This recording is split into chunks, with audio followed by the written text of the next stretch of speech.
Hello guys, आज हामी यस भिडियोमा फाइनेन्सको थ्योरी र डिफरेन्स जुन चाहिँ इम्पोर्टेन्ट क्वेसन छ एक्जामिनेसन पोइन्ट अफ भ्यूबाट त्यसको हामी पार्ट सेकेन्ड डिस्कस गर्न गइरहेको छौँ जुन चाहिँ 20 मार्क्स छ। Without wasting our time please start the video.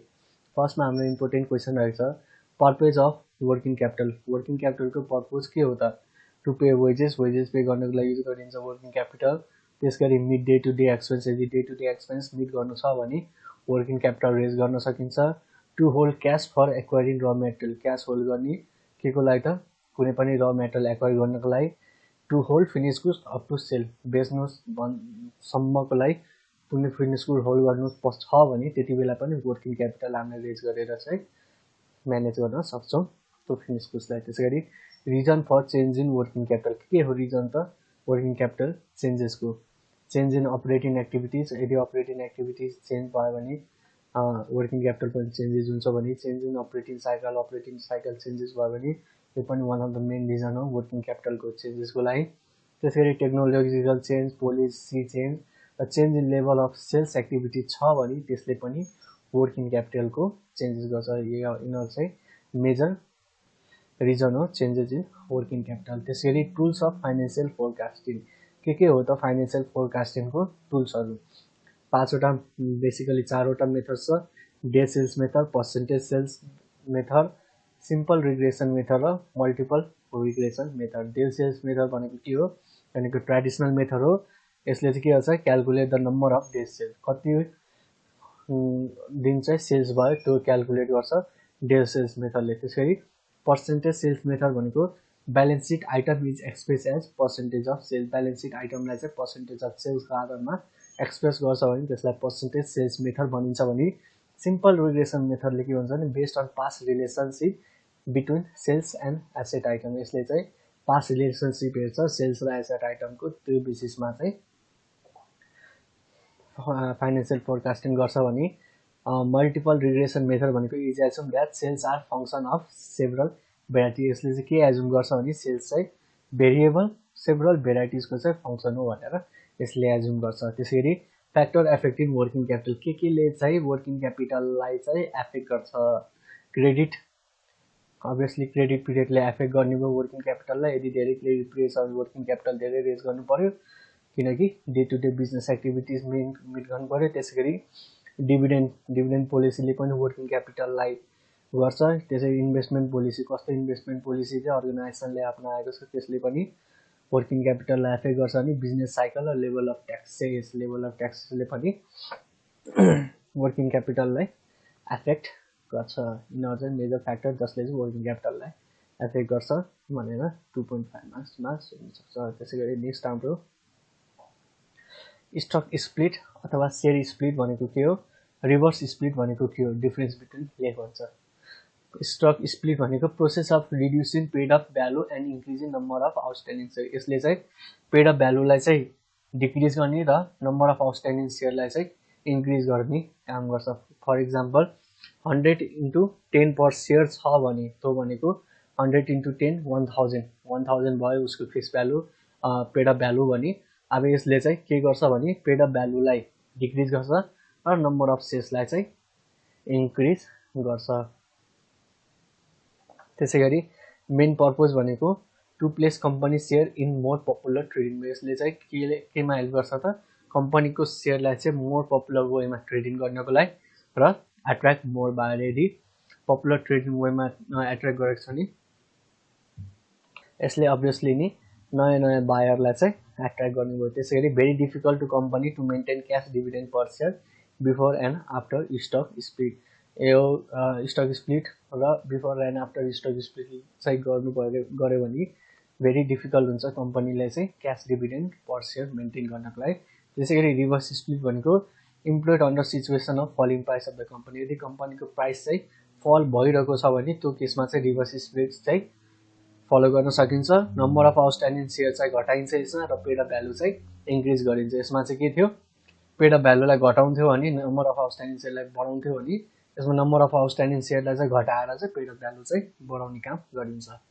यदि रिभर्स स्प्लिटको केस आयो भने जेनरली चाहिँ के इन्डिकेट गर्छ त?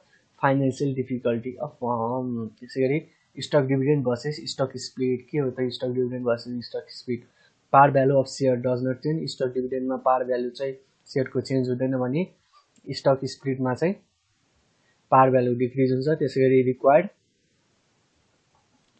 जेई यसमा चाहिँ डज नट रिक्वायर्ड जेई त्यसरी कम्पोजिसन अफ इक्विटी चेन्जेस यसमा चाहिँ चेन्जेस हुँदैन कम्पोजिसन भनेर त्यसैगरी रिटेन्सन पोलिसी र पेआउट पोलिसी भनेको के हो यो दुवैको इन्भर्स रिलेसनशिप छ firm decide not to pay dividend retention पोलिसीमा चाहिँ फर्मले चाहिँ डिभिडेन्ड तिर्ने भनेर डिसाइड गर्दैन त्यसैगरी firm decide to pay dividend यसमा चाहिँ डिभिडेन्ड तिरिन्छ पेआउटमा it is percentage of net income that is retain to grow the business यो भनेको चाहिँ नेट इन्कमको पर्सेन्टेज हो जसले चाहिँ बिजनेसलाई ग्रो गर्नलाई हेल्प गर्छ भने it is total amount of dividend paid out of share holder related to net income यो नेट इन्कममा जति टोटल एमाउन्ट अफ डिभिडेन्ड छ त्यो पेड गर्यो भने त्यसलाई नै पे आउट पोलिसी भनिन्छ also call flow back ratio यसलाई फ्लो ब्याक रेसियो पनि भनिन्छ also call dividend pay out रेसियोलाई डिभिडेन्ड पे आउट रेसियो पनि भनिन्छ higher retention policy lower pay out policy higher retention policy अनि भयो भने लोवर पे आउट पोलिसी हुन्छ भनेर पनि लेख्दा भयो तीनटा डिफरेन्स लेख्ने लास्टमा हायर रिटेन्सन पोलिसी छ भने लोवर पे आउट पोलिसी हुन्छ त्यसैले यसलाई इन्भर्स रिलेसनशिप पनि बनेको हो stock dividend versus cash dividend stock dividend भनेको के हो गिभन अन नम्बर अफ सेयरमा दिन्छ भने कुनै पनि डिभिडेन्ड भने त्यसलाई स्टक डिभिडेन्ड भनिन्छन् given of face value of सेयरमा चाहिँ डिभिडेन्ड दिन्छ भने त्यसलाई क्याश डिभिडेन्ड भनिन्छ stock dividend no taxable tax लाग्दैन भने क्याश डिभिडेन्ड ट्याक्सेबल हुन्छ number of share increase stock डिभिडेन्डमा नम्बर अफ सेयर इन्क्रिज हुन्छ किनकि नम्बर अफ सेयरै दिन्छ भने त्यसैगरी क्याश डिभिडेन्डमा चाहिँ फेस भ्यालुमा क्यास दिन्छ भने रिमेनिङ सेयर चाहिँ अभियसली त्यही नै हुनुभयो retain earning is 100% of net इन्कमको चाहिँ 100% रिटेन अर्निङ हुन्छ भने लोवर द नेट इन्कम यसमा चाहिँ लोवर हुन्छ 100% भन्दा चाहिँ कम हुन्छ रिटेन अर्निङ भनेर लेख्नु पर्यो त्यसैगरी नेक्स्ट हाम्रो कन्ट्री रिस्क भनेको के हो त for estimating cost of equity use in CAPM in developing countries is problematic because beta does not capture country risk अनि रिभाइज सिएपिएम इक्वेसन भनेको कन्ट्री रिस्क भने R equals to risk return free market plus risk मार्केटमा risk return free market plus country risk provision यो country risk provision क्वेसनमा दिएको छ भने त्यो पनि इन्क्लुड गरेर मल्टिप्लाई बाई बेटा गरेर चाहिँ रिटर्न निकाल्नु पर्यो country risk premium is calculated as sovereign yield spread यसलाई चाहिँ कन्ट्री रिस्क प्रिमियम चाहिँ कसरी क्यालकुलेट गरिन्छ त सोभरिजन एल्ड स्प्लिटले त्यो भनेको चाहिँ standard deviation of developing country हो भने standard deviation of sovereign myself त्यसैगरी वेयर सोभरिजन एल्ड स्प्लिट भनेको यो सोभरिजन एल्ड स्प्लिट भनेको के हो त डेभलपिङ कन्ट्रीको government bond minus treasury bond of similar maturity यसको एउटा पर्टिकुलर क्वेसन पनि इक्जाममा सोधिएको छ त्यो क्वेसन चाहिँ डिभिडेन्डको गर्ने बेला डिस्कस गरिन्छ त्यो भिडियो पनि अभियसली चाँडै आउनेछ त्यसैगरी नेक्स्ट आस्पा भनेको त्यो application support by block account भनेको आस्पा हो refers to application mechanism for यो भनेको एप्लिकेसन मेकानिजम हो जसले चाहिँ आइपिओ सब्सक्राइब गर्नलाई हेल्प गर्छ भने ASBA forms can be filled up and submitted physically or electronic आस्बाको फर्म चाहिँ हामीले आइदर फिलअप गरेर फिजिकल्ली पनि सबमिट गर्न सक्छौँ अथवा इलेक्ट्रोनिकल्ली पनि सबमिट गर्न सक्छौँ SEBON introduce it from March 2073 देखि सेभनले चाहिँ यसलाई इन्ट्रोड्युस गरेको however the option through available is not mandatory to IPO यो अप्सन चाहिँ म्यान्डेटरी छैन आइपिओ सब्सक्राइब गर्नको लागि त्यसैगरी नेप्से भनेको के हो त it is only the stock exchange of Nepal establish under companies and operate under securities act NEPSE भनेको यस एउटा मात्रै स्टक एक्सचेन्ज हो नेपालको जुन चाहिँ कम्पनीज एक्ट अन्तर्गत इस्टाब्लिस भएको छ र सेक्युरिटिज एक्ट अन्तर्गत यसले आफ्नो अपरेसनहरू क्यारी गर्छ located in Singhadurbar plaza Kathmandu Nepal यसको लोकेसन कहाँ छ सिंहदरबार प्लाजा काठमाडौँ नेपालमा NEPSE open is trading floor on कहिलेदेखि 13 Jan 1994 देखि चाहिँ यसले आफ्नो ट्रेडिङ फ्लोर ओपन गरिएको छ current paid of is approximately $4.5 million यसको करेन्टली पेड अफ क्यापिटल चाहिँ कति छ भने $4.5 million मा छ भने it has adapted automated trading system through wide area network त्यसैगरी सेक्युरिटी मार्केट लाइन भनेको के हो त is simply an index of systematic risk यो भनेको चाहिँ सिस्टमेटिक रिस्कको चाहिँ इन्डेक्स हो सिम्पली भन्ने हो भने। अनि which can not be reduce by portfolio diversification, जुन चाहिँ पोर्टफोलियो बेस डाइभर्सिफिकेसनले चाहिँ रिड्युस गर्न सकिँदैन। त्यसैगरी beta of portfolio it's show the sensitivity of return on stock to change in return on market portfolio. Beta of portfolio is simply weighted average of individual stake. Beta of portfolio चाहिँ simply के हुन्छ त individual स्टकको weighted average हुन्छ भने it's simply show different level of market risk of various marketable securities. यसले चाहिँ different level of market risk show गर्छ, कसको त डिफ्रेन्ट मार्केटेबल सेक्युरिटिजको रिस्कलाई। त्यसै नेक्स्ट हाम्रो वाल्टर मोडल भनेको के हो? वाल्टर मोडलको फर्मुला भनेको P naught equals to D plus E minus D multiply by R divide by cost of equity divide by cost of equity. In this model he studied that relationship between internal rate of return and cost of equity of firm। यो मोडलले चाहिँ के गर्छ त दुईटा रिलेसनसिपलाई study गर्छ, internal rate of return र cost of equity फर्मको, to give dividend policy the maximize the share holder. यसले किन स्टडी गर्छ त डिभिडेन्ड पोलिसीलाई चाहिँ सेयर होल्डरको म्याक्सिमाइज वेल्थ गर्नको लागि। त्यसैगरी when rate of return is greater than cost of equity, firm has to adopt 0% payout policy। यदि रेट अफ रिटर्न चाहिँ कस्ट अफ इक्विटी भन्दा बेसी छ भने 0.0% पेआउट पोलिसी एडप्ट गर्नु पर्यो फर्मले। यदि सेयर म्याक्सिमाइज गर्ने हो भने, त्यसैगरी return is less than cost of equity छ भने 100% पेआउट पोलिसी फलो गर्नु पर्यो कम्पनीले। यदि म्याक्सिमम प्राइस अफ सेयर गर्नु छ भने rate of return equal to cost of equity छ भने 0 to 100% जे पनि फलो गर्दा भयो सेयरको भ्यालु बढाउनको। Dividend distribution and decision is relevant for market value of firm. यो वाल्टर मोडलले के भन्छ त डिभिडेन्ड डिस्ट्रिब्युसन र त्यसको डिसिजन चाहिँ रिलेभेन्ट छ त मार्केट भ्यालु अफ फर्मलाई मध्यनजर गर्नको लागि। त्यसैगरी एमएम एप्रोच भनेको के हो? Dividend declaration is irrelevant for decision making. यो एप्रोचले के भन्छ नि डिभिडेन्ड डिक्लेरेसन चाहिँ इरिलेभेन्ट छ डिसिजन मेकिङको लागि। यसको एमएम एप्रोचको बेसिकली फर्मुला भनेको याद गर्नु भने पिनट भनेको P1 plus D1 divided by 1 plus cost of equity। According to this theory, investment decision is dependent on investment policy and not on dividend policy। यो थ्योरीले के भन्छ भने इन्भेस्टमेन्ट डिसिजन चाहिँ इन्भेस्टमेन्ट पोलिसीमा डिपेन्डेन्ट हुन्छ कि न त डिभिडेन्ड पोलिसीमा। यसको एजम्पसन के हो त fix investment policy, capital market चाहिँ पर्फेक्ट हुनु पर्यो, ट्याक्सेस हुने नै भएन, no risk of uncertainty, risk चाहिँ हुने नै भएन। यो एजम्पसनमा चाहिँ एमएम एप्रोचले चाहिँ वर्क गर्छ। क्रिटिसिजम के छ त एमएम एप्रोचको? Perfect capital market does not affect. जुन चाहिँ यसले एजम गरेको छ कि क्यापिटल मार्केट चाहिँ पर्फेक्ट हुनु पर्यो, त्यो रियालिटीमा एक्जिस्टै गर्दैन। Assumption of uncertainty is unrealistic. जुन चाहिँ नो रिस्क अफ अनसर्टेनिटी भनेको छ यो रियालिटीमा चाहिँ पोसिबलै छैन। एजम्पसन जुन चाहिँ अनसर्टेनिटीको छ त्यो चाहिँ हुनै सक्दैन। त्यसैगरी theory believe that share holder wealth not affected by dividend. यो थ्योरीले के बिलिभ गर्छ कि सेयर होल्डरको वेल्थ चाहिँ डिभिडेन्डले एफेक्ट गर्दैन, जुन चाहिँ ट्रु होइन भनेर क्रिटिक्सले क्रिटिसाइज गरेको छ। त्यसैगरी गोल्डन मोडल भनेको के हो त? P naught equals to earning per share multiply by pay out ratio divided by cost of equity minus growth. यसको फर्मुला अब गोल्डन मोडलले के भन्छ त मार्केट प्राइस चाहिँ इक्वल हुन्छ present value of all future dividend, growth is function of retained earning, so growth equals to BR. जुन चाहिँ बी भनेको छ ग्रोथ निकाल्नु पर्यो भने बिआरको फर्मुला युज गरेर युज गर्नु पर्यो।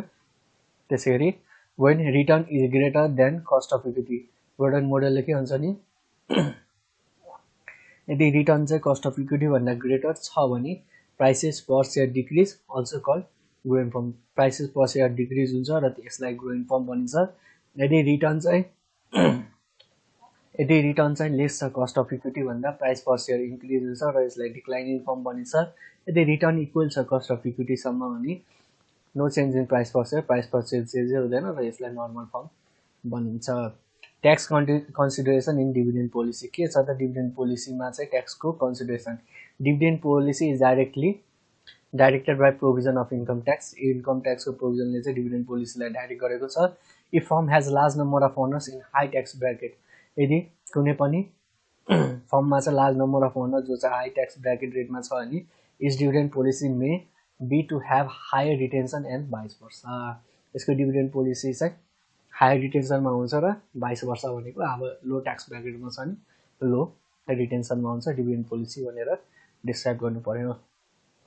नेक्स्ट हाम्रो MIRR भनेको के हो त is an financial measure of investment attractiveness that attempts to evaluate shortcoming of IRR। It expect to resolve to issue associated with internal rate of return. यसले चाहिँ दुईटा इस्यु जुन चाहिँ इन्टरनल रेट अफ रिटर्नसँग एसोसिएट छ त्यसलाई चाहिँ रिसल्भ गर्नमा हेल्प गर्छ। IRRले के एजुम गर्छ त interim positive cash flow are reinvested at the same internal rate of return र there is unusual unrealistic scenario यो दुई एजुमलाई चाहिँ यसले रिसल्भ गर्छ भने IRR को when project bear alternative positive and negative cash flow। यदि प्रोजेक्टले चाहिँ alternative positive negative cash flow assume गर्छ जुन चाहिँ IRR क्याल्कुलेट गर्ने बेला पोजिटिभ र नेगेटिभ क्यास फ्लो निकालेर हामीले IRR को नेट रेट निकाल्छौँ त्यो चाहिँ there will be more than one IRR दुईटा IRR एउटा भन्दा बेसी IRR हुन्छ which has to be confusion and competitive जसले चाहिँ कन्फ्युजन र कम्पिटिभ ल्याउँछ त्यसलाई चाहिँ रिसल्भ गर्ने काम पनि MIRRले गर्छ किनकि यसले एउटा मात्रै रेट क्याल्कुलेट गर्छ। अब MIRR क्याल्कुलेट गर्ने फर्मुला के त फेस भ्यालु भनेको positive cash flow divide by reinvestment rate divide by present भ्यालुमा minus negative cash flow at financing rate -1 root अन्डरमा और प्रेजेन्ट भ्यालु अफ कस्ट भनेको terminal value divide by 1 plus MIRR को power n। Capital ratio भनेको के हो act of placing restriction on amount of new investment. यो भनेको चाहिँ कुनै पनि नयाँ इन्भेस्टमेन्टमा चाहिँ रेस्ट्रिक्सन लाउने एक्टलाई नै क्यापिटल रेसियो भनिन्छ।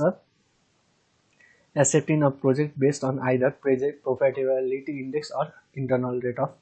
यसले चाहिँ प्रोजेक्टलाई चाहिँ के को बेसिसमा चाहिँ एक्सेप्ट गर्छ त प्रोफिटेबिलिटी इन्डेक्स र इन्टरनल रेट अफ रिटर्नको बेसिसमा एक्सेप्ट गर्छ। Method of selecting investment project depends on project divisible or individual. Method of selecting investment project चाहिँ केमा डिपेन्ड हुन्छ त प्रोजेक्ट डिभिजुअल छ अथवा इन्डिभिजुअल छ।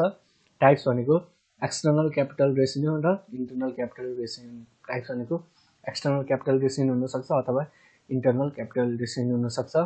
त्यसैगरी एन्जल इन्भेस्टर भनेको it invest in small startup often they are among an entrepreneur family and parent. Angel investor भनेको त्यस्तो इन्भेस्टर हो जसले चाहिँ स्मल स्टार्टअपमा चाहिँ इन्भेस्ट गर्छ। युजली एन्जल इन्भेस्टर चाहिँ कुनै फ्यामिली अथवा फ्रेन्ड मेम्बर हुनसक्छ। It is opposite of venture capitalist. Venture क्यापिटलिस्टको अपोजिट हो किनकि भेन्चर क्यापिटलिस्टले चाहिँ अलि डेभलप भएको फर्महरूमा इन्भेस्ट गर्छ भने एन्जल इन्भेस्टरले चाहिँ अब स्मल स्टार्टअपमा इन्भेस्ट गर्ने कारणले चाहिँ यसलाई चाहिँ अपोजिट भनेको हो भेन्चर क्यापिटलिस्टको। It provides more favourable term compare to other lender. यसले चाहिँ मोर फेभरेबल टर्म प्रोभाइड गर्छ अरू लेन्डर भन्दा किनकि अब फ्यामिली र फ्रेन्डबाटै हुने भयो त्यही भएर फेभरेबल टर्महरू त्यसमा हुनसक्छ। त्यसै गरी सेन्सिटिभिटी एनालाइसिस भनेको के हो it is a way of analyzing change in project net present value or internal rate of return for given change in one variable. यो भनेको चाहिँ कुनै पनि प्रोजेक्टको चेन्जेस एनालाइसिस गर्ने हो नेट प्रेजेन्ट भ्यालु र IRR को बेसिसमा for given change in one भेरिएबलको गिभन चेन्जेसमा can be applied to any variable. यो चाहिँ कुनै पनि भेरिएबलमा एप्लाइड हुनसक्छ। Where is an input for after tax cash flow जहाँ चाहिँ input for after tax cash flow हुन्छ। Can be conducted with regard to volume price cost etcetera. यो चाहिँ कुनमा चाहिँ कन्डक्ट हुनसक्छ त कुनै पनि भोल्युममा हुनसक्छ प्राइसमा अथवा कास्ट एसेट्रामा चाहिँ हामीले सेन्सिटिभ एनालाइसिस चाहिँ गर्न सक्छौँ। त्यसै गरी सोसल कस्ट बेनिफिट एनालाइसिस भनेको के हो स्काबा भनेको के हो भनेको is a method of evaluating the use of public fund considering monetary as well as non monetary. यो भनेको चाहिँ कुनै पनि पब्लिक फन्डको इभ्यालुएसन गर्ने मेथड हो जसले चाहिँ मोनिटरी र नन मोनिटरी दुवैलाई चाहिँ कन्सिडर गर्छ। अब्जेक्टिभ भनेको के हो त स्काबाको to know economic benefit of project in terms of shadow price. कतिको इकोनोमिक बेनिफिट दिएको छ त त्यो प्रोजेक्टले चाहिँ स्याडो प्राइसको बेसिसमा चाहिँ इभ्यालुएट गर्ने हेल्प गर्छ भने impact of project on level of saving and investment in society. त्यो प्रोजेक्टले चाहिँ कतिको इम्प्याक्ट दिएको छ त सोसाइटीमा सेभिङ र इन्भेस्टमेन्टसँग। त्यसै गरी सर्टिफिकेट अफ डिपोजिट भनेको के हो त? Are marketable receipt for fund that have been deposited in bank for specific period of times. Certificate of deposit भनेको कुनै पनि मार्केटेबल रिसिप्ट हो कुनै पनि फन्डको जुन चाहिँ हामीले डिपोजिट गरेको हुन्छ ब्याङ्कमा for specific period of time. अब यो भनेको denominated and matured is acted upon as per the need and wish of the investor. इन्भेस्टरको के छ त निड र विस, त्यो अनुसार चाहिँ यसको डिनोमिनेसन र म्याच्योर भ्यालु फिक्स गरिन्छ। Secondary market also exist for corporate certificate of deposit. Certificate of डिपोजिटको लागि चाहिँ सेकेन्डरी मार्केट पनि एक्जिस्ट गर्छ। Most common and popular because easily transferable and liquidity. किन पपुलर र कमन टाइप अफ कमन हो त यो, इजिली हामीले यसलाई एउटा व्यक्तिबाट अर्को व्यक्तिसम्म ट्रान्सफर गर्न सक्छौँ र इजिली लिक्विडिटी भनेको जति बेला पनि हामीले यसलाई क्यासमा कन्भर्जन गर्न सक्छौँ। त्यसैले यसलाई most popular and most common type of investment भनेको। त्यसै गरी line of credit with bank भनेको के हो? यो भनेको इन्फर्मल एरेन्जमेन्ट हो between bank and its customer. Bank र कस्टमरको बिच एउटा इन्फर्मल एरेन्जमेन्टलाई नै line of credit with bank भनिन्छ। Specify the maximum amount of credit which the bank will permit the firm to borrow at any point of time. यसले चाहिँ के स्पेसिफाई गर्छ त कति म्याक्सिमम एमाउन्टको क्रेडिट चाहिँ ब्याङ्कबाट लिने त, त्यसलाई पर्मिट गर्छ जुन चाहिँ कति पोइन्ट अफ टाइमको लागि लिने त त्यो बरो, त्यो पोइन्टलाई नै लाइन अफ क्रेडिट भनिन्छ। May be adjusted upward or downward at time of renewal based on the change in condition. यदि कुनै पनि कन्डिसन चेन्ज भयो भने यसलाई चाहिँ अब लाइन अफ क्रेडिटलाई चाहिँ माथि बढाउन पनि सकिन्छ अथवा घटाउन पनि सकिन्छ। कस्तो कन्डिसन चाहिँ छ त, जति बेला रिन्यू गरिन्छ त्यति बेला चाहिँ यसलाई चेन्जेस गर्न सकिन्छ। त्यसै गरी normally credit line are establish for 1 year। Normally चाहिँ लाइन अफ क्रेडिट चाहिँ 1 वर्षको लागि दिइन्छ and renewed by bank once it receive the latest annual report and review the progress of the borrower. र यस लाइन अफ क्रेडिटलाई चाहिँ कुन कन्डिसनमा मात्र रिन्यू गरिन्छ त, यदि एनुअल रिपोर्ट ब्याङ्कले रिसिभ गर्यो र उसको प्रोग्रेस बरोवरको प्रोग्रेस चाहिँ राम्रो छ भने त्यो कन्डिसनमा मात्र लाइन अफ क्रेडिटलाई चाहिँ रिन्यू गरिन्छ। त्यसै गरी कमर्सियल पेपर भनेको के हो त? Important money market instrument in advance countries like USA to raise short term fund. Commercial paper भनेको चाहिँ बेसिकली नेपालमा चाहिँ प्र्याक्टिस गरिँदैन। यो भनेको चाहिँ इम्पोर्टेन्ट मनी मार्केट इन्स्ट्रुमेन्ट हो जुन चाहिँ एडभान्स कन्ट्रिज लाइक युएसएमा चाहिँ सर्ट टर्म फन्ड रेज गर्न चाहिँ युज हुन्छ। म्याच्योरिटी डेट इज अल्सो एबाउट कति हुन्छ त 270 डेज। 270 डेजको म्याच्योरिटी डेट हुन्छ यस्तो टाइप्स अफ मनी मार्केट इन्भेस्टमेन्टको। त्यसै गरी यसको कमर्सियल पेपरको टाइप्स भनेको के हो त? प्रमिसरी नोट हो, ड्राफ्ट हो अथवा चेक हुनसक्छ। त्यसै गरी फिचर्स भनेको फिक्स इन्ट्रेस्ट रेट। कमर्सियल पेपरको फिक्स इन्ट्रेस्ट रेट हुन्छ use to meet short term liability. Short term liability यदि मिट गर्नु छ भने त्यसलाई पनि कमर्सियल पेपर युज गर्न सकिन्छ।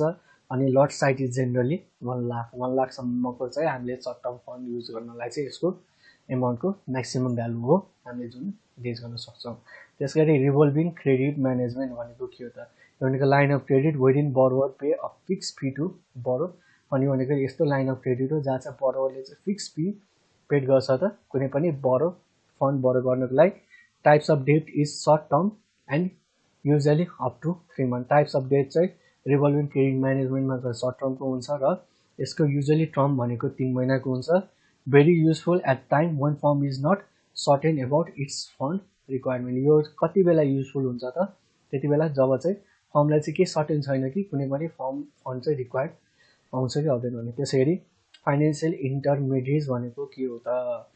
Are the various financial institution like pension fund, insurance company, bank अथवा ट्रस्टी। फाइनेन्सियल इन्टरमिडिएट्स भनेको चाहिँ भेरियस फाइनेन्सियल इन्स्टिट्युसन हो like pension fund, insurance company, bank अथवा ट्रस्ट हुनसक्छ। The role to accept deposit from pension and lend to customer person. यसको role भनेको चाहिँ पर्सनसँग deposit accept गर्ने र त्यो डिपोजिटलाई चाहिँ कुनै कस्टमरलाई चाहिँ लेन्ड गर्ने काम भनेको फाइनेन्सियल इन्टरमिडिएट्सको हुन्छ। एडभान्टेज भनेको same time and cost. Time र कस्ट चाहिँ यसले सेभ गर्छ भने लोवर द डिफल्टको रिस्क पनि लोवर हुन्छ फाइनेन्सियल इन्टरमिडिएट्सको थ्रुबाट। त्यसरी नेक्स्ट हाम्रो स्कटिस मोडल अफ क्यास म्यानेजमेन्ट भनेको के हो? Assume that cash balance randomly fluctuate between upper limit and lower limit. यसले चाहिँ के एजम गर्छ कि क्यास ब्यालेन्स चाहिँ ऱ्यान्डमली फ्लक्चुएट हुन्छ त अप्पर लिमिट र लोवर लिमिटको बिचमा। Value of upper limit is set by management. जुन भ्यालु अफ अप्पर लिमिट चाहिँ म्यानेजमेन्टले सेट गर्छ भने भ्यालु अफ लोवर लिमिट चाहिँ म्यानेजमेन्टले सेट गर्छ भने value of upper limit is derive by Miller and ले डिराइभ गरेको हुन्छ with view to maintaining total ordering and holding cost के को बेसिसमा त टोटल होल्डिङ र अर्डरिङ कस्ट मेन्टेन गर्ने त्यो भ्यूमा when cash balance reaches upper limit amount equal to upper limit the return point is converted to marketable securities यदि cash balance upper limit मा reach भयो भने amount equal to upper limit चाहिँ rate of return point बाट convert हुन्छ marketable securities मा त्यसैगरी William J ब्यानुमल cash management भनेको के हो त according to it EOQ model optional optimal cash level where carrying cost and transaction cost are minimum यसलाई चाहिँ के भन्छ त EOQ मोडल चाहिँ त्यति बेला अप्टिमल क्याश लेभलमा हुन्छ जब चाहिँ क्यारिङ कस्ट र ट्रान्ज्याक्सन कस्ट चाहिँ मिनिमम हुन्छ क्यारिङ कस्ट चाहिँ के रिफर गर्छ cost of holding cash like interest rate यसले चाहिँ इन्ट्रेस्ट रेटलाई रिफर गर्छ भने जसले चाहिँ कस्ट अफ होल्डिङ क्यास कति हुन्छ भने डिफाइन गर्छ भने ट्रान्ज्याक्सन कस्टले के रिफर गर्छ त cost involve in getting marketable securities converted into cash यसले चाहिँ यस्तो कस्टलाई रिफर गर्छ जसले चाहिँ मार्केटेबल सेक्युरिटिजलाई